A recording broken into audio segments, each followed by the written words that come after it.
Bienvenue dans notre maison d'édition, l'IA. Découvrez gratuitement des livres audio en français. Pour ne pas manquer nos prochaines vidéos, abonnez-vous à notre chaîne. L'évolution créatrice, par Henri Bergson, lu par Julia Maloney. Pour améliorer votre expérience de lecture, vous pouvez activer le sous-titrage et ajuster la vitesse de lecture. Acceptons d'abord, en effet, la thèse darwiniste des variations insensibles. Supposons de petites différences dues au hasard et qui vont toujours s'additionnant. Il ne faut pas oublier que toutes les parties d'un organisme sont nécessairement coordonnées les unes aux autres. Peu m'importe que la fonction soit l'effet ou la cause de l'organe, un point est incontestable, c'est que l'organe ne rendra service et ne donnera prise à la sélection que s'il fonctionne. Que la fine structure de la rétine se développe et se complique, ce progrès, au lieu de favoriser la vision, la troublera sans doute, si les centres visuels ne se développent pas en même temps, ainsi que diverses parties de l'organe visuel lui-même. Si les variations sont accidentelles, il est trop évident qu'elles ne s'entendront pas entre elles pour se produire dans toutes les parties de l'organe à la fois, de telle manière qu'il continue à accomplir sa fonction. Darwin l'a bien compris, et c'est une des raisons pour lesquelles il suppose la variation insensible. La différence qui surgit accidentellement sur un point de l'appareil visuel, étant très légère, ne gênera pas le fonctionnement de l'organe, et, dès lors, cette première variation accidentelle peut attendre, en quelque sorte, que des variations complémentaires viennent s'y ajouter et porter la vision à un degré de perfection supérieur. Soit, mais si la variation insensible ne gêne pas le fonctionnement de l'œil, elle ne le sert pas davantage, tant que les variations complémentaires ne se sont pas produites. Dès lors, comment se conserverait-elle par l'effet de la sélection? Bon gré mal gré, on raisonnera comme si la petite variation était une pierre d'attente posée par l'organisme, et réservée pour une construction ultérieure. Cette hypothèse, si peu conforme au principe de Darwin, paraît déjà difficile à éviter quand on considère un organe qui se développe sur une seule grande ligne d'évolution, l'œil des vertébrés par exemple. Mais elle s'imposera absolument si l'on remarque la similitude de structure de l'œil des vertébrés et de celui des mollusques. Comment supposer en effet que les mêmes petites variations, en nombre incalculable, se soient produites dans le même ordre sur deux lignes d'évolution indépendantes, si elles étaient purement accidentelles? Et comment se sont-elles conservées par sélection et accumulées de part et d'autre, les mêmes dans le même ordre, alors que chacune d'elles, prise à part, n'était d'aucune utilité? Passons donc à l'hypothèse des variations brusques, et voyons si elle résoudra le problème. Elle atténue, sans doute, la difficulté sur un point. En revanche, elle l'aggrave beaucoup sur un autre. Si c'est par un nombre relativement faible de sauts brusques que l'œil des mollusques s'est élevé, comme celui des vertébrés, jusqu'à sa forme actuelle, j'ai moins de peine à comprendre docteur la similitude des deux organes que si elle se composait d'un nombre incalculable de ressemblances infinitésimales successivement acquissées. Dans les deux cas, c'est le hasard qui opère, mais on ne lui demande pas, dans le second, le miracle qu'il aurait à accomplir dans le premier. Non seulement le nombre des ressemblances que j'ai à additionner se restreint, mais je comprends mieux que chacune d'elles se soit conservée pour s'ajouter aux autres, car la variation élémentaire est assez considérable, cette fois, pour assurer un avantage à l'être vivant et se prêter ainsi au jeu de la sélection. Seulement, voici alors qu'un autre problème, non moins redoutable, se pose, comme toutes les parties de l'appareil visuel, en se modifiant soudain, restent-elles si bien coordonnées entre elles que l'œil continue à exercer sa fonction? Car la variation isolée d'une partie va rendre la vision impossible, du moment que cette variation n'est plus infinitésimale. Il faut maintenant que toutes changent à la fois, et que chacune consulte les autres. Je veux bien qu'une foule de variations non coordonnées entre elles ait surgi chez des individus moins heureux, que la sélection naturelle les ait éliminées, et que, seule, la combinaison viable, c'est-à-dire capable de conserver et d'améliorer la vision, ait survécu. Encore faut-il que cette combinaison se soit produite. Et, à supposer que le hasard ait accordé cette faveur une fois, comment admettrait qu'il la répète au cours de l'histoire d'une espèce, de manière à susciter chaque fois, tout d'un coup, des complications nouvelles, merveilleusement réglées les unes sur les autres, situées dans le prolongement des complications antérieures? Comment surtout supposer que, par une série de simples accidents, ces variations brusques se soient produites les mêmes, dans le même ordre, impliquant chaque fois un accord parfait d'éléments de plus en plus nombreux et complexes, le long de deux lignes d'évolution indépendantes? On invoquera, il est vrai, la loi de corrélation, à laquelle faisait déjà appel Darwin lui-même. On alléguera qu'un changement n'est pas localisé en un point unique de l'organisme, qu'il a sur d'autres points sa répercussion CESR. Les exemples cités par Darwin sont restés classiques. Les chats blancs qui ont les yeux bleus sont généralement sourds, les chiens dépourvus de poils ont la dentition imparfaite, etc. Soit, mais ne jouons pas maintenant sur le sens du mot « corrélation ». Autre chose est un ensemble de changements solidaires, autre chose un système de changements complémentaires, c'est-à-dire coordonnés les uns aux autres de manière à maintenir et même à perfectionner le fonctionnement d'un organe dans des conditions plus compliquées. Qu'une anomalie du système pileux s'accompagne d'une anomalie de la dentition, il n'y a rien là qui appelle un principe d'explication spéciale.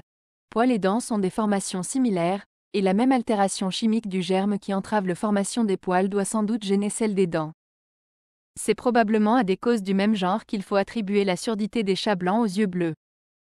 Dans ces divers exemples, les changements corrélatifs ne sont que des changements solidaires, sans compter que ce sont en réalité des lésions, je veux dire des diminutions ou suppressions de quelque chose, et non pas des additions, ce qui est bien différent. Mais quand on nous parle de changements corrélatifs, survenant tout à coup dans les diverses parties de l'œil, le mot est pris dans un sens tout nouveau. Il s'agit cette fois d'un ensemble de changements non seulement simultanés, non seulement liés entre eux par une communauté d'origine, mais encore coordonnés entre eux de telle manière que l'organe continue à accomplir la même fonction simple, et même qu'il l'accomplisse mieux. Qu'une modification du germe, qui influence la formation de la rétine, agisse en même temps aussi sur celle de la cornée, de l'iris, du cristallin, des centres visuels, etc. Je l'accorde, à la rigueur, encore que ce soit là des formations autrement hétérogènes entre elles que ne le sont sans doute des poils et des dents. Mais que toutes ces variations simultanées se fassent dans le sens d'un perfectionnement ou même simplement d'un maintien de la vision, c'est ce que je ne puis admettre dans l'hypothèse de la variation brusque, à moins qu'on ne fasse intervenir un principe mystérieux dont le rôle serait de veiller aux intérêts de la fonction, mais ce serait renoncer à l'idée d'une variation accidentelle. En réalité, ces deux sens du mot « corrélation » interfèrent souvent ensemble dans l'esprit du biologiste, tout comme ceux du terme « adaptation ». Et la confusion est presque légitime en botanique, l'a précisé. Où la théorie de la formation des espèces par variation brusque repose sur la base expérimentale la plus solide. Chez les végétaux, en effet, la fonction est loin d'être liée à la forme aussi étroitement que chez l'animal. Des différences morphologiques profondées, telles qu'un changement dans la forme des feuilles, sont sans influence appréciable sur l'exercice de la fonction et n'exigent pas, par conséquent, tout un système de remaniement complémentaire pour que la plante reste viable. Mais il n'en est pas de même chez l'animal, surtout si l'on considère un organe tel que l'œil, d'une structure très complexe en même temps que d'un fonctionnement très délicat. Ici, l'on chercherait en vain à identifier ensemble des variations simplement solidaires et des variations qui sont, en outre, complémentaires. Les deux sens du mot « corrélation » doivent être distingués avec soin. On commettrait un véritable paralogisme en adoptant l'un d'eux dans les prémices du raisonnement, et l'autre dans la conclusion. C'est pourtant ce qu'on fait quand on invoque le principe de corrélation dans les explications de détail pour rendre compte des variations complémentaires. Et qu'on parle ensuite de la corrélation en général comme si elle n'était qu'un ensemble quelconque de variations provoquées par une variation quelconque du germe. On commence par utiliser l'idée de corrélation dans la science courante comme pourrait le faire un avocat de la finalité. On se dit que c'est là simplement une manière commode de s'exprimer, qu'on la corrigera et qu'on reviendra au mécanisme pur quand on s'expliquera sur la nature des principes et qu'on passera de la science à la philosophie. On revient alors au mécanisme, en effet, mais c'est à la condition de prendre le mot « corrélation » dans un sens nouveau, cette fois impropre au détail des explications. En résumé, si les variations accidentelles qui déterminent l'évolution sont des variations insensibles, il faudra faire appel à un bon génie, le génie de l'espèce future, pour conserver et additionner ces variations, car ce n'est pas la sélection qui s'en chargera. Si, d'autre part, les variations accidentelles sont brusques, l'ancienne fonction ne continuera à s'exercer, ou une fonction nouvelle ne la remplacera, que si tous les changements survenus ensemble se complètent en vue de l'accomplissement d'un même acte. Il faudra encore recourir au bon génie, cette fois pour obtenir la convergence des changements simultanés, comme tout à l'heure pour assurer la continuité de direction des variations successives. Ni dans un cas ni dans l'autre, le développement parallèle de structures complexes identiques sur des lignes d'évolution indépendantes ne pourra tenir à une simple accumulation de variations accidentelles. Arrivons donc à la seconde des deux grandes hypothèses que nous devions examiner. Supposons que les variations soient dues, non plus à des causes accidentelles et internes, mais à l'influence directe des conditions extérieures. Voyons comment on s'y prendrait pour rendre compte de la similitude de structure de l'œil dans des séries indépendantes au point de vue phylogénétique. Si mollusques et vertébrés ont évolué séparément, les uns et les autres sont restés exposés à l'influence de la lumière. Et la lumière est une cause physique engendrant des effets déterminés. Agissant d'une manière continue, elle a pu produire une variation continue dans une direction constante. Sans doute il est invraisemblable que l'œil des vertébrés et celui des mollusques se soient constitués par une série de variations dues au simple hasard. En admettant que la lumière intervienne alors comme instrument de sélection, pour ne laisser subsister que les variations utiles, il n'y a aucune chance pour que le jeu du hasard, même ainsi surveillé du dehors, aboutisse, dans les deux cas, à la même juxtaposition d'éléments coordonnés de la même manière. Mais il n'en serait plus de même, dans l'hypothèse où la lumière agirait directement sur la matière organisée pour en modifier la structure et l'adapter, en quelque sorte, à sa propre forme. La similitude des deux effets s'expliquerait cette fois simplement par l'identité de la cause. L'œil de plus en plus complexe serait quelque chose comme l'empreinte de plus en plus profonde de la lumière sur une matière qui, étant organisée, possède une aptitude sui generis à la recevoir. Mais une structure organique peut-elle se comparer à une empreinte ? Nous avons déjà signalé l'ambiguïté du terme « adaptation ». Autre chose est la complication graduelle d'une forme qui s'insère de mieux en mieux dans le moule des conditions extérieures, autre chose la structure de plus en plus complexe d'un instrument qui tire de ces conditions un parti de plus en plus avantageux. Dans le premier cas, la matière se borne à recevoir une empreinte, mais dans le second elle réagit activement, elle résout un problème. De ces deux sens du mot, c'est le second évidemment qu'on utilise quand on dit que l'œil s'est de mieux en mieux adapté à l'influence de la lumière. Mais on passe plus ou moins inconsciemment du second sens au premier, et une biologie purement mécanistique s'efforcera d'amener à coïncider ensemble l'adaptation passive d'une matière inerte, qui subit l'influence du milieu, et l'adaptation active d'un organisme, qui tire de cette influence un parti approprié. Nous reconnaissons d'ailleurs que la nature elle-même paraît inviter notre esprit à confondre les deux genres d'adaptation, car elle commence d'ordinaire par une adaptation passive là où elle doit construire plus tard un mécanisme qui réagira activement. Ainsi, dans le cas qui nous occupe, il est incontestable que le premier rudiment de l'œil se trouve dans la tache pigmentaire des organismes inférieurs. Cette tache a fort bien pu être produite physiquement par l'action même de la lumière, et l'on observe une foule d'intermédiaires entre la simple tache de pigment et un œil compliqué comme celui des vertébrés. Mais, de ce qu'on passe par degrés d'une chose à une autre, il ne suit pas que les deux choses soient de même nature. De ce qu'un orateur adopte d'abord les passions de son auditoire pour arriver ensuite à s'en rendre maître, on ne conclura pas que suivre soit la même chose que diriger. Or, la matière vivante paraît n'avoir d'autre moyen de tirer parti des circonstances, que de s'y adapter d'abord passivement, là où elle doit prendre la direction d'un mouvement, elle commence par l'adopter. La vie procède par insinuation. On aura beau nous montrer tous les intermédiaires entre une tache pigmentaire et un œil, il n'y en aura pas moins, entre les deux, le même intervalle qu'entre une photographie et un appareil à photographier. La photographie s'est infléchie sans doute, peu à peu, dans le sens d'un appareil photographique. Mais est-ce la lumière seule, force physique, qui aurait pu provoquer cet infléchissement et convertir une impression laissée par elle en une machine capable de l'utiliser ? On alléguera que nous faisons intervenir à tort des considérations d'utilité, que l'œil n'est pas fait pour voir, mais que nous voyons parce que nous avons des yeux, que l'organe est ce qu'il est, et que utilité est un mot par lequel nous désignons les effets fonctionnels de la structure. Mais quand je dis que l'œil tire parti de la lumière, je n'entends pas seulement par là que l'œil est capable de voir. Je fais allusion au rapport très précis qui existe entre cet organe et l'appareil de locomotion. La rétine des vertébrés se prolonge en un nerf optique, qui se continue lui-même par des centres cérébraux reliés à des mécanismes moteurs. Notre œil tire parti de la lumière en ce qu'il nous permet d'utiliser par des mouvements de réaction les objets que nous voyons avantageux, d'éviter ceux que nous voyons nuisibles. Or, on n'aura pas de peine à me montrer que, si la lumière a produit physiquement une tache de pigment, elle peut déterminer physiquement aussi les mouvements de certains organismes. Des infusoires ciliés, par exemple, réagissent à la lumière. Pearson ne soutiendra cependant que l'influence de la lumière ait causé physiquement la formation d'un système nerveux, d'un système musculaire, d'un système osseux, toutes choses qui sont en continuité avec l'appareil de la vision chez les vertébrés. À vrai dire, déjà quand on parle de la formation graduelle de l'œil, à plus forte raison quand on rattache l'œil à ce qui en est inséparable, on fait intervenir tout autre chose que l'action directe de la lumière. On attribue implicitement à la matière organisée une certaine capacité sui generis, la mystérieuse puissance de monter des machines très compliquées pour tirer parti de l'excitation simple dont elle subit l'influence. Mais c'est précisément de quoi l'on prétend se passer. On veut que la physique et la chimie nous donnent la clé de tout. L'ouvrage capital d'Eimer est instructif à cet égard.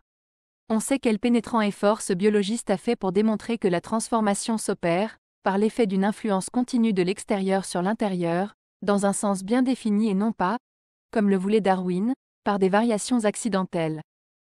Sa thèse repose sur des observations du plus haut intérêt, dont le point de départ a été l'étude de la marche suivie par la variation de la coloration de la peau chez certains lézards.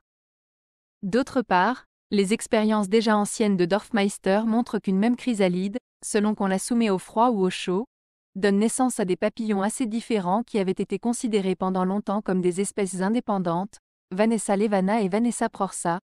Une température intermédiaire produit une forme intermédiaire. On pourrait rapprocher de ces faits les transformations importantes qu'on observe chez un petit crustacé, Artemia salina, quand on augmente ou qu'on diminue la salure de l'eau où il vit. Dans ces diverses expériences, l'agent extérieur paraît bien se comporter comme une cause de transformation. Mais dans quel sens faut-il entendre ici le mot cause ? Sans entreprendre une analyse exhaustive de l'idée de causalité, nous ferons simplement remarquer que l'on confond d'ordinaire trois sens de ce terme qui sont tout différents. Une cause peut agir par impulsion, par déclenchement ou par déroulement. La bille de billard qu'on lance contre une autre bille en détermine le mouvement par impulsion. L'étincelle qui provoque l'explosion de la poudre agit par déclenchement. La détente graduelle du ressort qui fait tourner le phonographe déroule la mélodie inscrite sur le cylindre. Si je tiens la mélodie qui se joue pour un effet, et la détente du ressort pour la cause, je dirais que la cause procède ici par déroulement. Ce qui distingue ces trois cas l'un de l'autre, c'est la plus ou moins grande solidarité entre la cause et l'effet. Dans le premier, la quantité et la qualité de l'effet varient avec la quantité et la qualité de la cause. Dans le second, ni la qualité ni la quantité de l'effet ne varient avec la qualité et la quantité de la cause. L'effet est invariable. Dans le troisième enfin, la quantité de l'effet dépend de la quantité de la cause, mais la cause n'influe pas sur la qualité de l'effet. Plus, par l'action du ressort, le cylindre tournera longtemps, plus longue sera la portion que j'entendrai de la mélodie, mais la nature de la mélodie entendue, de la portion que j'en entends, ne dépend pas de l'action du ressort. En réalité, c'est dans le premier cas seulement que la cause explique son effet. Dans les deux autres, l'effet est plus ou moins donné par avance et l'antécédent invoqué en état des degrés divers. Il est vrai, l'occasion plutôt que la cause. Or, est-ce dans le premier sens qu'on prend le mot cause quand on dit que la salure de l'eau est cause des transformations de l'artémia, ou que le degré de température détermine la couleur et les dessins des ailes que prendra une certaine chrysalide en devenant papillon? Évidemment non. Causalité a ici un sens intermédiaire entre ceux de déroulement et de déclenchement. C'est bien ainsi, d'ailleurs, qu'Eimer lui-même l'entend, quand il parle du caractère kaléidoscopique de la variation, ou quand il dit que la variation de la matière organisée s'opère dans un sens défini comme, dans des directions définies, cristallise la matière inorganique. Et que ce soit là un processus purement physico-chimique, c'est ce qu'on peut lui accorder, à la rigueur, quand il s'agit de changements dans la coloration de la peau. Mais si l'on étend ce mode d'explication au cas de la formation graduelle de l'œil des vertébrés, par exemple, il faudra supposer que la physico-chimie de l'organisme est telle, ici, que l'influence de la lumière lui ait fait construire une série progressive d'appareils visuels, tous extrêmement complexes, tous pourtant capables de voir, et voyant de mieux en mieux. Que dirait de plus, pour caractériser cette physico-chimie toute spéciale, le partisan le plus résolu de la doctrine de la finalité? Et la position d'une philosophie mécanistique ne deviendra-t-elle pas bien plus difficile encore, quand on lui aura fait remarquer que l'œuf d'un mollusque ne peut pas avoir la même composition chimique que celui d'un vertébré? Que la substance organique qui a évolué vers la première des deux formes n'a pas pu être chimiquement identique à celle qui a pris l'autre direction, que néanmoins, sous l'influence de la lumière, c'est le même organe qui s'est construit dans les deux cas? Plus on y réfléchira, plus on verra combien cette production du même effet par deux accumulations diverses d'un nombre énorme de petites causes est contraire aux principes invoqués par la philosophie mécanistique. Nous avons concentré tout l'effort de notre discussion sur un exemple tiré de la phylogenèse. Mais l'ontogenèse nous aurait fourni des faits non moins probants. À chaque instant, sous nos yeux, la nature aboutit à des résultats identiques, chez des espèces quelquefois voisines les unes des autres, par des processus embryogéniques tout différents. Les observations des hétéroblasties se sont multipliées dans ces dernières années, et il a fallu renoncer à la théorie presque classique de la spécificité des feuillets embryonnaires. Pour nous en tenir, encore une fois, à notre comparaison entre l'œil des vertébrés et celui des mollusques, nous ferons remarquer que la rétine des vertébrés est produite par une expansion qu'émet l'ébauche du cerveau chez le jeune embryon. C'est un véritable centre nerveux qui se serait porté vers la périphérie. Au contraire, chez les mollusques, la rétine dérive de l'ectoderme directement, et non pas indirectement par l'intermédiaire de l'encéphale embryonnaire.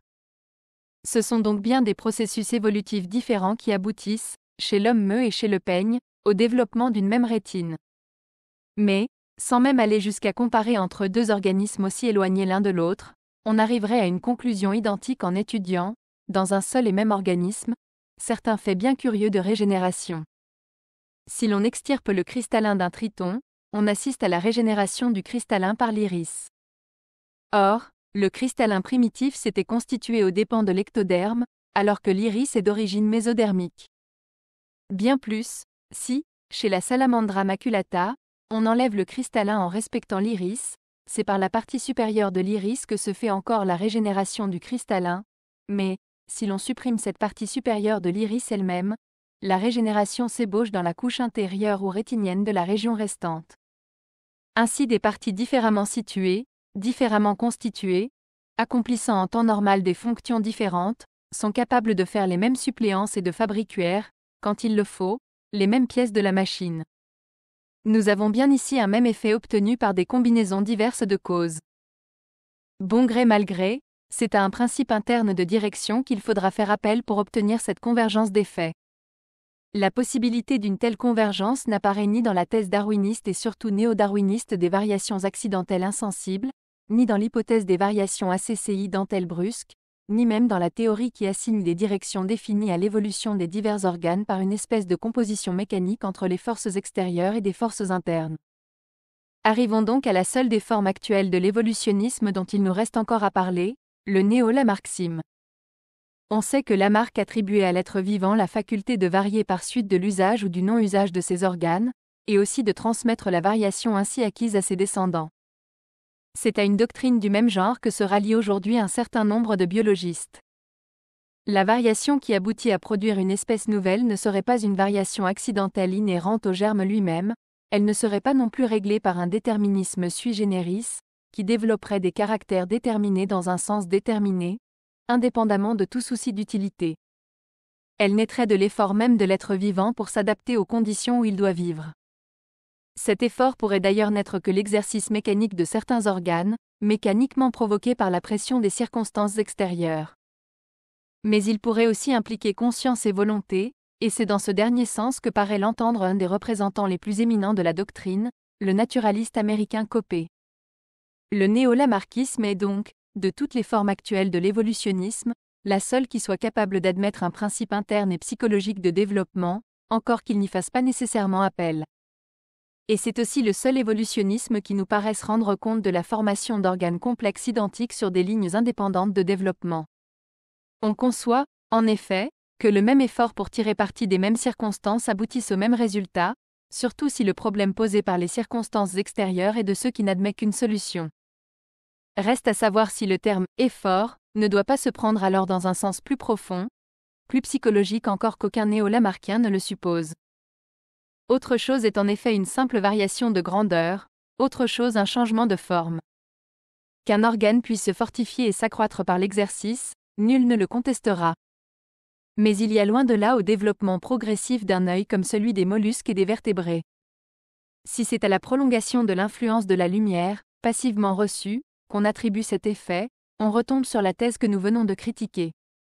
Si, au contraire, c'est bien une activité interne qu'on invoque, alors il s'agit de tout autre chose que de ce que nous appelons d'ordinaire un effort, car jamais l'effort n'a produit devant nous la moindre complication d'un organe, et pourtant il a fallu un nombre énorme de ces complications, admirablement coordonnées entre elles, pour passer de la tache pigmentaire de l'infusoire à l'œil du vertébré. Admettons pourtant cette conception du processus évolutif pour les animaux, comment l'étendra-t-on au monde des plantes ? Ici les variations de forme ne paraissent pas impliquer ni entraîner toujours des changements fonctionnels, et, si la cause de la variation est d'ordre psychologique, il est difficile de l'appeler encore effort, à moins d'élargir singulièrement le sens du mot. La vérité est qu'il faut creuser sous l'effort lui-même et chercher une cause bien profonde. Il le faut surtout, croyons-nous, si l'on veut arriver à une cause de variation régulièrement héréditaire. Nous n'entrerons pas ici dans le détail des controverses relatives à la transmissibilité des caractères acquis. Encore moins voudrions-nous prendre trop nettement parti dans une question qui n'est pas de notre compétence. Nous ne pouvons cependant nous en désintéresser complètement. Nulle part ne se fait mieux sentir l'impossibilité pour les philosophes de s'en tenir aujourd'hui à de vagues généralités, l'obligation pour eux de suivre les savants dans le détail des expériences et d'en discuter avec eux les résultats. Si Spencer avait commencé par se poser la question de l'hérédité des caractères acquis, son évolutionnisme aurait sans doute pris une toute autre forme. Si, comme cela nous paraît probable, une habitude contractée accent aigu par l'individu ne se transmettait à ses descendants que dans des cas très exceptionnels, toute la psychologie de Spencer serait à refaire, une bonne partie de sa philosophie s'écroulerait. Disons donc comment le problème nous paraît se poser, et dans quel sens il nous semble qu'on pourrait chercher à le résoudre. Après avoir été affirmé comme un dogme, la transmissibilité des caractères acquis a été niée non moins dogmatiquement, pour des raisons tirées a priori de la nature supposée des cellules germinales. On sait comment Weismann a été conduit, par son hypothèse de la continuité du plasma germinatif, à considérer les cellules germinales, ovules et spermatozoïdes, comme à peu près indépendantes des cellules somatiques. Partant de là, on a prétendu et beaucoup prétendent encore que la transmission héréditaire d'un caractère acquis serait chose inconcevable. Mais si, par hasard, l'expérience montrait que les caractères acquis sont transmissibles, elle prouverait, par là même, que le plasma germinatif n'est pas aussi indépendant qu'on le dit du milieu somatique et la transmissibilité des caractères acquis deviendrait ipso facto concevable, ce qui revient à dire que concevabilité et inconcevabilité n'ont rien à voir en pareille affaire. Et que la question relève uniquement de l'expérience. Mais ici commence précisément la difficulté. Les caractères acquis dont on parle sont le plus souvent des habitudes ou des effets de l'habitude. Et il est rare qu'à la base d'une habitude contractée il n'y ait pas une aptitude naturelle. De sorte qu'on peut toujours se demander si c'est bien l'habitude acquise par le soma de l'individu qui s'est transmise, ou si ce ne serait pas plutôt une aptitude naturelle, antérieure à l'habitude contractée. Cette aptitude serait restée inhérente au germe que l'individu porte en lui, comme elle était déjà inhérente à l'individu et par conséquent à son germe. Ainsi, rien ne prouve que la taupe soit devenue aveugle parce qu'elle a pris l'habitude de vivre sous terre. C'est peut-être parce que les yeux de la taupe étaient en voie de s'atrophier qu'elle a dû se condamner à la vie souterraine. Dans ce cas, la tendance à perdre la vue se serait transmise de germaine à germaine sans qu'il y eût rien d'acquis ni de perdu par le soma de la taupe elle-même. De ce que le fils d'un maître d'armes est devenu, beaucoup plus vite que son père, un tireur excellent, on ne peut conclure que l'habitude du parent se soit transmise à l'enfant, car certaines dispositions naturelles en voie d'accroissement ont pu passer du germène producteur du père au germène producteur du fils, grandir en route par l'effet de l'élan primitif et assurer au fils une souplesse plus grande que celle du père, sans se soucier, pour ainsi dire, de ce que le père faisait. De même pour beaucoup d'exemples tirés de la domestication progressive des animaux. Il est difficile de savoir si c'est l'habitude contractée qui se transmet, ou si ce ne serait pas plutôt une certaine tendance naturelle, celle-là même qui a fait choisir pour la domestication telle ou telle espèce particulière ou certains de ses représentants. À vrai dire, quand on élimine tous les cas douteux, tous les faits susceptibles de plusieurs interprétations, il ne reste guère, comme exemples absolument incontestables de particularités acquises et transmises, que les fameuses expériences de Brown-Séquard, répétées et confirmées d'ailleurs par divers physiologistes. En sectionnant, chez des cobayes, la moelle épinière ou le nerf sciatique, Brown-Séquard déterminait un état épileptique qu'il transmettait à leurs descendants. Des lésions de ce même nerf sciatique, du corps restiforme, etc., provoquaient chez le cobaye des troubles variés, dont sa progéniture pouvait hériter, parfois sous une forme assez différente, exophthalmie, perte des orteils, etc. Mais il n'est pas démontré que, dans ces divers cas de transmission héréditaire, il y ait eu influence véritable du soma de l'animal sur son germène. Déjà Weismann objectait que l'opération de Brown-Séquard avait pu introduire dans le corps du cobaye certains microbes spéciaux, qui trouveraient leur milieu de nutrition dans les tissus nerveux, et qui transmettraient la maladie en pénétrant dans les éléments sexuels. Cette objection a été écartée par Brown-Séquard lui-même, mais on pourrait en faire une autre, plus plausible. Il résulte, en effet, des expériences de Voisin et Perron, que les accès d'épilepsie sont suivis de l'élimination d'un corps toxique, capable de produire chez les animaux, par injection, des accidents convulsifs. Peut-être les troubles strophiques, consécutifs aux lésions nerveuses que Brown-Séquard provoquait, se traduisent-ils précisément par la formation de ce poison convulsivant. Dans ce cas, la toxine passerait du cobaye à son spermatozoïde ou à son ovule, et déterminerait dans le développement de l'embryon un trouble général, qui pourrait cependant ne donner des effets visibles que sur tel ou tel point particulier de l'organisme une fois évolué. Les choses se passeraient ici comme dans les expériences de Charin, Delamarre et Moussu. Des cobayes en gestation, dont on détériorait le foie ou le rein, transmettaient cette lésion à leur progéniture, simplement parce que la détérioration de l'organe de la mère avait engendré des cytotoxines spécifiques, lesquelles agissaient sur l'organe homologue du fœtus. Il est vrai que, dans ces expériences, comme d'ailleurs dans une observation antérieure des mêmes physiologistes, c'est le fœtus déjà formé qui est influencé par les toxines. Mais d'autres recherches de Charin ont abouti à montrer que le même effet peut être produit, par un mécanisme analogue, sur les spermatozoïdes et les ovules. En somme, l'hérédité d'une particularité acquise pourrait s'expliquer, dans les expériences de Brown-Séquard, par une intoxication du germe. La lésion, si bien localisée qu'elle paraisse, se transmettrait par le même processus que la tare alcoolique, par exemple. Mais n'en serait-il pas de même pour toute particularité acquise qui devient héréditaire ? Il y a un point, en effet, sur lequel s'accordent ceux qui affirment et ceux qui nient la transmissibilité des caractères acquis, c'est que certaines influences, comme celle de l'alcool, peuvent s'exercer à la fois sur l'être vivant et sur le plasma germinatif dont il est détenteur. En pareil cas, il y a hérédité d'une tare, et tout se passe comme si le soma du parent avait agi sur son germène, quoiqu'en réalité germène et soma aient simplement subi, l'un et l'autre, l'action d'une même cause. Ceci posé, admettons que le soma puisse influencer le germène, comme on le croit quand on tient les caractères acquis pour transmissibles.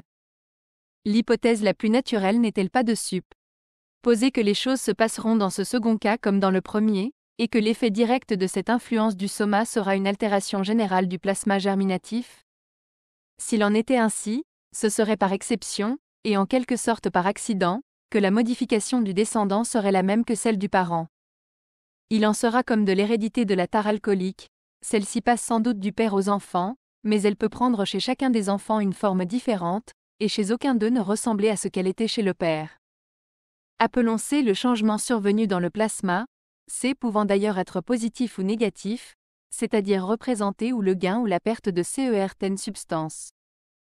L'effet ne reproduira exactement sa cause, la modification du germène provoquée par une certaine modification d'une certaine partie du soma ne déterminera la même modification de la même partie du nouvel organisme en voie de formation que si toutes les autres parties naissantes de celui-ci jouissent, par rapport à C, d'une espèce d'immunité.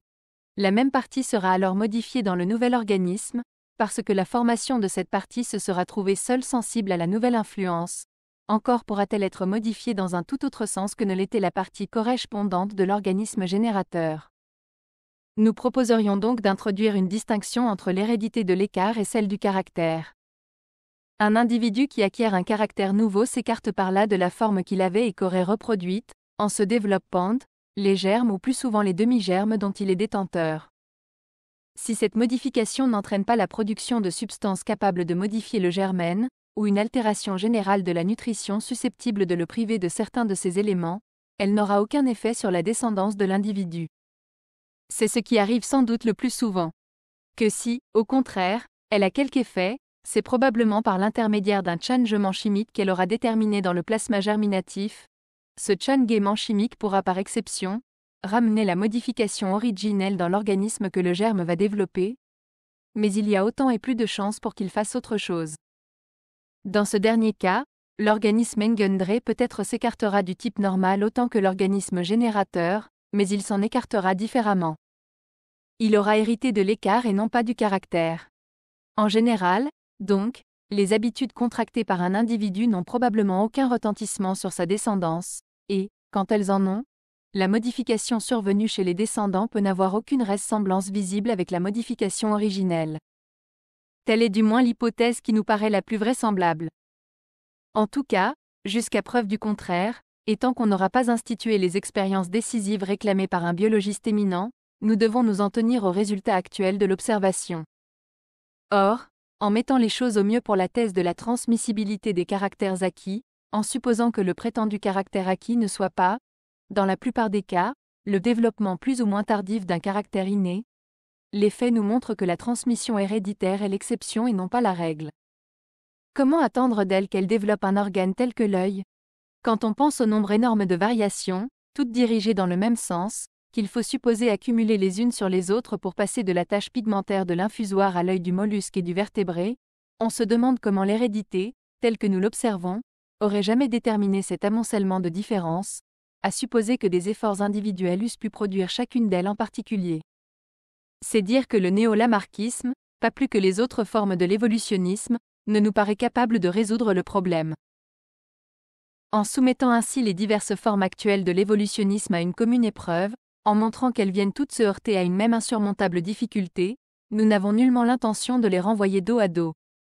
Chacune d'elles, au contraire, appuyée sur un nombre considérable de faits, doit être vraie à sa manière. Chacune d'elles doit correspondre à un certain point de vue sur le processus d'évolution. Peut-être faut-il d'ailleurs qu'une théorie se maintienne exclusivement à un point de vue particulier pour qu'elle reste scientifique, c'est-à-dire pour qu'elle donne aux recherches de détail une direction précise. Mais la réalité sur laquelle chacune de ces théories prend une vue partielle doit les dépasser toutes. Et cette réalité est l'objet propre de la philosophie, laquelle n'est point astreinte à la précision de la science, puisqu'elle ne vise aucune application. Indiquons donc, en 2 mots, ce que chacune des 3 grandes formes actuelles de l'évolutionnisme nous paraît apporter de positif à la solution du problème, ce que chacune d'elles laisse de côté, et sur quel point, à notre sens, il faudrait faire converger ce triple effort pour obtenir une idée plus compréhensive, quoique par là même plus vague, du processus évolutif. Les néo-darwiniens ont probablement raison, croyons-nous, quand ils enseignent que les causes essentielles de variation sont les différences inhérentes au germe dont l'individu est porteur, et non pas les démarches de cet individu au cours de sa carrière. Où nous avons de la peine à suivre ces biologistes, c'est quand ils tiennent les différences inhérentes au germe pour purement accidentelles et individuelles. Nous ne pouvons nous empêcher de croire qu'elles sont le développement d'une impulsion qui passe de germe à travers les individus, qu'elles ne sont pas par conséquent de purs accidents, et qu'elles pourraient fort bien apparaître en même temps, sous la même forme, chez tous les représentants d'une même espèce ou du moins chez un certain nombre d'entre eux. Déjà, d'ailleurs, la théorie des mutations modifie profondément le darwinisme sur ce point. Elle dit qu'à un moment donné, après une longue période écoulée, l'espèce tout entière est prise d'une tendance à changer. C'est donc que la tendance à changer n'est pas accidentelle. Accidentelle, il est vrai, serait le changement lui-même, si la mutation opère, comme le veut De Vries, dans des sens différents chez les différents représentants de l'espèce. Mais, d'abord, il faudra voir si la théorie se confirme sur beaucoup d'autres espèces végétales. De Vries ne l'a vérifié que sur l'Enothera lamarckiana, et ensuite il n'est pas impossible, comme nous l'expliquerons plus loin, que la part du hasard soit bien plus grande dans la variation des plantes que dans celle des animaux, parce que, dans le monde végétal, la fonction ne dépend pas aussi étroitement de la forme. Quoi qu'il en soit, les néo-darwiniens sont en voie d'admettre que les périodes de mutation sont déterminées. Le sens de la mutation pourrait donc l'être aussi, au moins chez les animaux, et dans la mesure que nous aurons à indiquer. On aboutirait ainsi à une hypothèse comme celle d'Eimer, d'après laquelle les variations des différents caractères se poursuivraient, de génération en génération, dans des sens définis. Cette hypothèse nous paraît plausible, dans les limites où Eimer lui-même l'enferme. Certes, l'évolution du monde organique ne doit pas être prédéterminée dans son ensemble. Nous prétendons au contraire que la spontanéité de la vie s'y manifeste par une continuelle création de formes succédant à d'autres formes. Mais cette indétermination ne peut pas être complète. Elle doit laisser à la détermination une certaine part. Un organe tel que l'œil, par exemple, se serait constitué précisément par une variation continue dans un sens défini. Même, nous ne voyons pas comment on expliquerait autrement la similitude de structure de l'œil dans des espèces qui n'ont pas du tout la même histoire.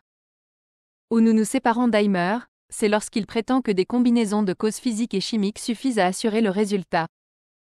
Nous avons essayé au contraire d'établir, sur l'exemple précis de l'œil, que, s'il y a ici, orthogenèse, une cause psychologique intervient. C'est précisément à une cause d'ordre psychologique que certains néo-lamarckiens ont recours. Là est, à notre sens, un des points les plus solides du néo-lamarckisme. Mais, si cette cause n'est que l'effort conscient de l'individu, elle ne pourra opérer que dans un nombre assez restreint de cas, elle interviendra tout au plus chez l'animal, et non pas dans le monde végétal. Chez l'animal lui-même, elle n'agira que sur les points directement ou indirectement soumis à l'influence de la volonté. Là même où elle agit, on ne voit pas comment elle obtiendrait un changement aussi profond qu'un accroissement de complexité. Tout au plus serait-ce concevable si les caractères acquis se transmettaient régulièrement, de manière à s'additionner entre eux, mais cette transmission paraît être l'exception plutôt que la règle. Un changement héréditaire et de sens défini, qui va s'accumulant et se composant avec lui-même de manière à construire une machine de plus en plus compliquée, doit sans doute se rapporter à quelque espèce d'effort, mais à un effort autrement profond que l'effort individuel, autrement indépendant des circonstances, commun à la plupart des représentants d'une même espèce, inhérent aux germés qu'ils portent plutôt qu'à leur seule substance, assurés par là de se transmettre à leurs descendants. L'élan vital. Nous revenons ainsi, par un long détour, à l'idée d'où nous étions partis, celle d'un élan originel de la vie, passant d'une génération de germes à la génération suivante de germes par l'intermédiaire des organismes développés qui forment entre les germes le trait d'union. Cet élan, se conservant sur les lignes d'évolution entre lesquelles il se partage, est la cause profonde des variations, du moins de celles qui se transmettent régulièrement, qui s'additionnent, qui créent des espèces nouvelles. En général, quand des espèces ont commencé à diverger à partir d'une souche commune, elles accentuent leur divergence à mesure qu'elles progressent dans leur évolution. Pourtant, sur des points définis, elles pourront et devront même évoluer identiquement si l'on accepte l'hypothèse d'un élan commun. C'est ce qu'il nous reste à montrer d'une manière plus précise sur l'exemple même que nous avons choisi, la formation de l'œil chez les mollusques et chez les vertébrés. L'idée d'un « élan originel » pourra d'ailleurs devenir ainsi plus claire.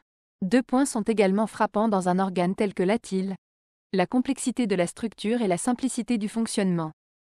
L'œil se compose de parties distinctes, telles que la sclérotique, la cornée, la rétine, le cristallin, etc. De chacune de ces parties, le détail irait à l'infini. Pour ne parler que de la rétine, on sait qu'elle comprend 3 couches superposées d'éléments nerveux, cellules multipolaires, cellules bipolaires, cellules visuelles, dont chacune a son individualité et constitue sans doute un organisme fort complexe. Encore n'est-ce là qu'un schéma simplifié de la fine structure de cette membrane. La machine qu'est l'œil est donc composée d'une infinité de machines, toutes d'une complexité extrême.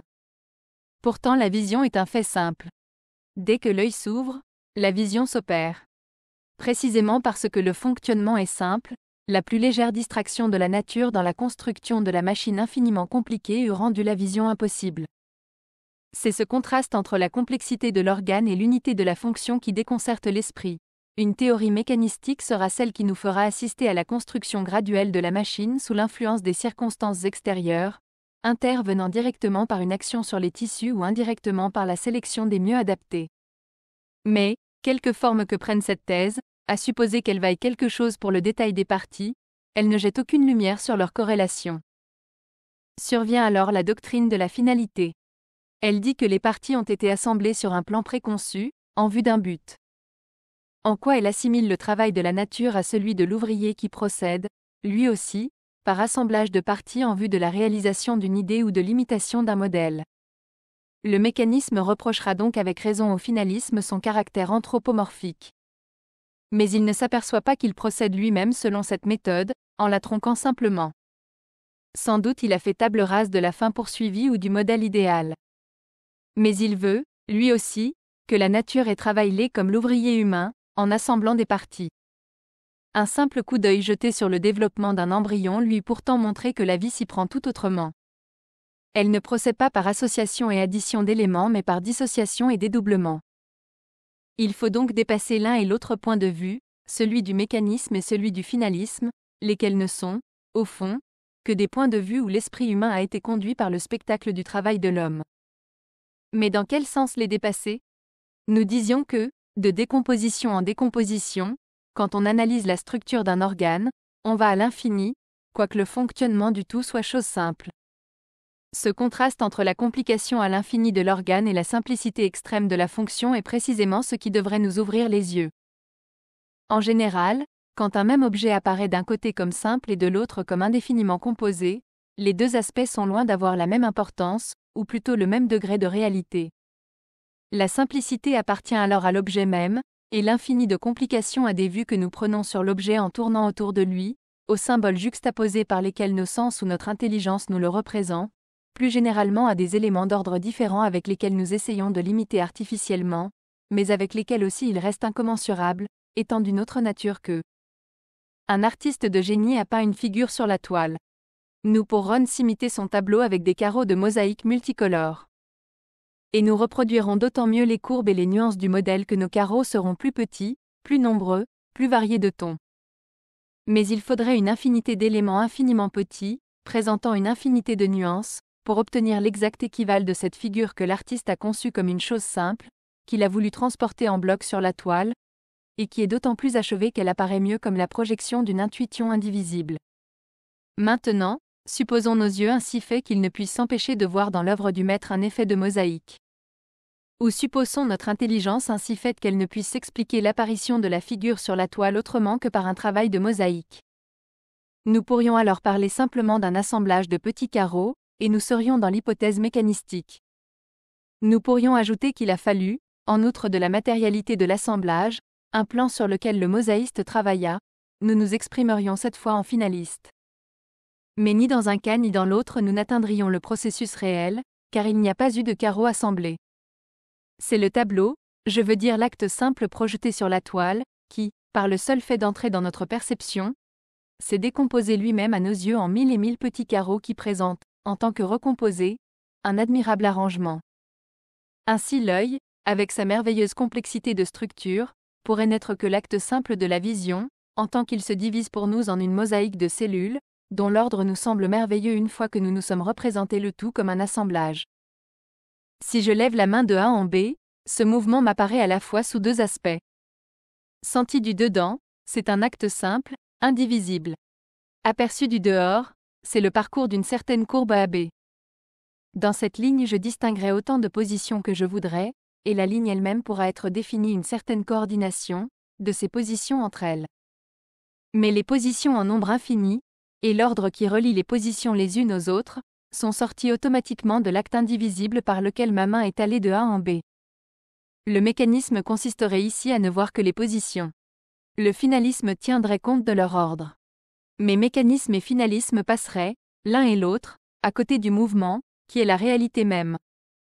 En un certain sens, le mouvement est plus que les positions et que leur ordre, car il suffit de se le donner, dans sa simplicité indivisible, pour que l'infinité des positions successives ainsi que leur ordre soit donné du même coup, avec, en plus quelque chose qui n'est ni ordre ni position mais qui est l'essentiel, la mobilité.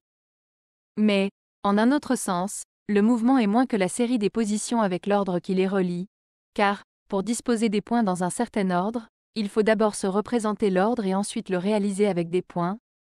Il faut un travail d'assemblage et il faut de l'intelligence, au lieu que le mouvement simple de la main ne contient rien de tout cela. Il n'est pas intelligent, au sens humain du mot, et ce n'est pas un assemblage, car il n'est pas fait d'éléments. De même pour le rapport de l'œil à la vision. Il y a, dans la vision, plus que les cellules composantes de l'œil et que leur coordination réciproque. En ce sens, ni le mécanisme ni le finalisme ne vont aussi loin qu'il le faudrait.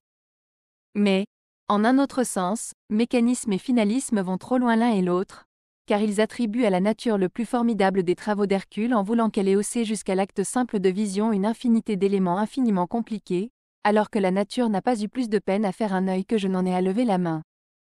Son acte simple s'est divisé automatiquement en une infinité d'éléments qu'on trouvera coordonnés à une même idée, comme le mouvement de ma main a laissé tomber hors de lui une infinité de points qui se trouvent satisfaire à une même équation. Mais c'est ce que nous avons beaucoup de peine à comprendre, parce que nous ne pouvons nous empêcher de nous représenter l'organisation comme une fabrication. Autre chose est pourtant fabriquée, autre chose organisée. La première opération est propre à l'homme. Elle consiste à assembler des parties de matière qu'on a taillées de telle façon qu'on puisse les insérer les unes dans les autres et obtenir d'elles une action commune. On les dispose, pour ainsi dire, autour de l'action qui en est déjà le centre idéal. La fabrication va donc de la périphérie au centre ou, comme diraient les philosophes, du multiple à l'un. Au contraire, le travail d'organisation va du centre à la périphérie. Il commence en un point qui est presque un point mathématique, et se propage autour de ce point par ondes concentriques qui vont toujours s'élargissant. Le travail de fabrication est d'autant plus efficace qu'il dispose d'une plus grande quantité de matière. Il procède par concentration et compression. Au contraire, l'acte d'organisation a quelque chose d'explosif. Il lui faut, au départ, le moins de place possible, un minimum de matière, comme si les forces organisatrices n'entraient dans l'espace qu'à regret. Le spermatozoïde, qui met en mouvement le processus évolutif de la vie embryonnaire, est une des plus petites cellules de l'organisme. Encore n'est-ce qu'une faible portion du spermatozoïde qui prend réellement part à l'opération, mais ce ne sont là que des différences superficielles. En creusant au-dessous d'elle, on trouverait, croyons-nous, une différence plus profonde. L'œuvre fabriquée dessine la forme du travail de fabrication. J'entends par là que le fabricant retrouve exactement dans son produit ce qu'il y a mis. S'il veut faire une machine, il en découpera les pièces une à une, puis les assemblera. La machine faite laissera voir les pièces et leur assemblage. L'ensemble du résultat représente ici l'ensemble du travail, et à chaque partie du travail correspond une partie du résultat. Maintenant, je reconnais que la science positive peut et doit procéder comme si l'organisation était un travail du même genre. À cette condition seulement elle aura prise sur les corps organisés. Son objet n'est pas, en effet, de nous révéler le fond des choses, mais de nous fournir le meilleur moyen d'agir sur elles. Or, la physique et la chimie sont des sciences déjà avancées, et la matière vivante ne se prête à notre action que dans la mesure où nous pouvons la traiter par les procédés de notre physique et de notre chimie. L'organisation ne sera donc étudiable scientifiquement que si le corps organisé a été assimilé d'abord à une machine. Les cellules seront les pièces de la machine, l'organisme en sera l'assemblage. Et les travaux élémentaires, qui ont organisé les parties, seront censés être les éléments réels du travail qui a organisé le tout. Voilà le point de vue de la science. Tout autre, à notre avis, est celui de la philosophie. Pour nous, le tout d'une machine organisée représente bien, à la rigueur, le tout du travail organisateur, encore que ce ne soit vrai qu'approximativement, mais les parties de la machine ne correspondent pas à des parties du travail, car la matérialité de cette machine ne représente plus un ensemble de moyens employés, mais un ensemble d'obstacles tournés. C'est une négation plutôt qu'une réalité positive. Ainsi, comme nous l'avons montré dans une étude antérieure, la vision est une puissance qui atteindrait, en droit, une infinité de choses inaccessibles à notre regard. Mais une telle vision ne se prolongerait pas en action, elle conviendrait à un fantôme et non pas à un être vivant. La vision d'un être vivant est une vision efficace, limitée aux objets sur lesquels l'être peut agir. C'est une vision canalisée, et l'appareil visuel symbolise simplement le travail de canalisation. Dès lors, la création de l'appareil visuel ne s'explique pas plus par l'assemblage de ces éléments anatomiques que le percement d'un canal ne s'expliquerait par un apport de terre qui en aurait fait les rives. La thèse mécanistique consisterait à dire que la terre a été apportée charretée par charretée. Le finalisme ajouterait que la terre n'a été pas déposée au hasard, que les charretiers ont suivi un plan. Mais mécanisme et finalisme se tromperaient l'un et l'autre, car le canal s'est fait autrement. Plus précisément, œil à l'acte simple par lequel nous levons la main. Mais nous avons supposé que la main ne rencontrait aucune résistance. Imaginons qu'au lieu de se mouvoir dans l'air, ma main est à traverser de la limaille de fer qui se comprime et résiste à mesure que j'avance. À un certain moment, ma main aura épuisé son effort, et, à ce moment précis, les grains de limaille se seront juxtaposés et coordonnés en une forme déterminée, celle même de la main qui s'arrête et d'une partie du bras. Maintenant, supposons que la main et le bras soient restés invisibles. Les spectateurs chercheront dans les grains de limaille eux-mêmes, et dans des forces intérieures à l'amas, la raison de j'arrangement.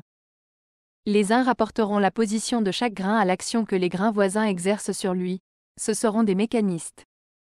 D'autres voudront qu'un plan d'ensemble ait présidé aux détails de ces actions élémentaires, ils seront finalistes.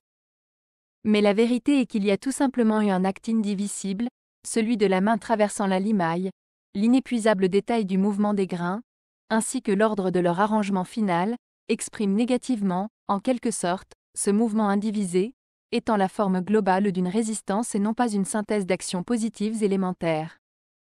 C'est pourquoi, si l'on donne le nom des ' effet, à l'arrangement des grains et celui de cause, au mouvement de la main, ou pourra dire, à la rigueur, que le tout de l'effet s'explique par le tout de la cause, mais à des parties de la cause ne correspondront nullement des parties de l'effet. En d'autres termes, ni le mécanisme ni le finalisme ne seront ici à leur place, et c'est à un mode d'explication sui generis qu'il faudra recourir.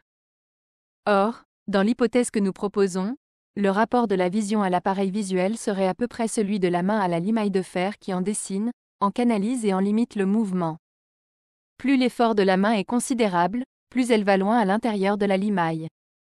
Mais, quel que soit le point où elle s'arrête, instantanément et automatiquement les grains s'équilibrent, se coordonnent entre eux. Ainsi pour la vision et pour son organe. Selon que l'acte indivisé qui constitue la vision s'avance plus ou moins loin, la matérialité de l'organe est faite d'un nombre plus ou moins considérable d'éléments coordonnés entre eux, mais l'ordre est nécessairement complet et parfait. Il ne saurait être partiel, parce que, encore une fois, le processus réel qui lui donne naissance n'a pas de partie. C'est de quoi ni le mécanisme ni le finalisme ne tiennent compte, et c'est à quoi nous ne prenons pas garde non plus quand nous nous étonnons de la merveilleuse structure d'un instrument comme l'œil. Au fond de notre étonnement, il y a toujours cette idée qu'une partie seulement de cet ordre aurait pu être réalisée, que sa réalisation complète est une espèce de grâce. Cette grâce, les finalistes se la font dispenser en une seule fois par la cause finale. Les mécanistes prétendent l'obtenir petit à petit par l'effet de la sélection naturelle. Mais les uns et les autres voient dans cet ordre quelque chose de positif et dans sa cause, par conséquent, quelque chose de fractionnable, qui comporte tous les degrés possibles d'achèvement. En réalité, la cause est plus ou moins intense, mais elle ne peut produire son effet qu'en bloc et d'une manière achevée. Selon qu'elle ira plus ou moins loin dans le sens de la vision, elle donnera les simples amas pigmentaires d'un organisme inférieur, ou l'œil rudimentaire d'une serpule, ou l'œil déjà différencié de l'alciope, ou l'œil merveilleusement perfectionné d'un oiseau. Mais tous ces organes, de complications très inégales, présenteront nécessairement une égale coordination. C'est pourquoi deux espèces animales auront beau être fort éloignées l'une de l'autre, si, de part et d'autre, la marche à la vision est allée aussi loin, des deux côtés il y aura le même organe visuel car la forme de l'organe ne fait qu'exprimer la mesure dans laquelle a été obtenu l'exercice de la fonction. Mais, en parlant d'une marche à la vision, ne revenons-nous pas à l'ancienne conception de la finalité ? Il en serait ainsi, sans aucun doute, si cette marche exigeait la représentation, consciente ou inconsciente, d'un but à atteindre.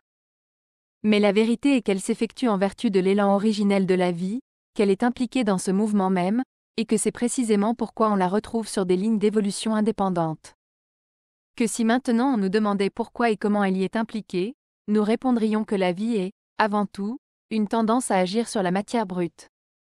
Le sens de cette action n'est sans doute pas prédéterminé. De là l'imprévisible variété des formes que la vie, en évoluant, sème sur son chemin. Mais cette action présente toujours, à un degré plus ou moins élevé, le caractère de la contingence. Elle implique tout au moins un rudiment de choix. Or, un choix suppose la représentation anticipée de plusieurs actions possibles. Il faut donc que des possibilités d'action se dessinent pour l'être vivant avant l'action même.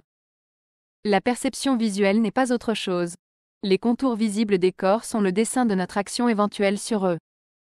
La vision se retrouvera donc, à des degrés différents, chez les animaux les plus divers, et elle se manifestera par la même complexité de structure partout où elle aura atteint le même degré d'intensité. Nous avons insisté sur ces similitudes de structure en général, sur l'exemple PLE de l'œil en particulier, parce que nous devions définir notre attitude vis-à-vis du mécanisme, d'une part, et du finalisme, de l'autre. Il nous reste main, tenant à la décrire, avec plus de précision, en elle-même. C'est ce que nous allons faire en envisageant les résultats divergents de l'évolution, non plus dans ce qu'ils présentent d'analogue, mais dans ce qu'ils ont de mutuellement complémentaire. Cliquez sur « I » en haut à droite de votre écran pour choisir le livre audio que vous aimeriez découvrir. Si cette vidéo vous a plu, vous pouvez mettre un « j'aime » et la partager à vos amis. Par ailleurs, visitez notre bibliothèque sur audible.fr pour explorer notre vaste sélection de livres audio réalisés par l'IA.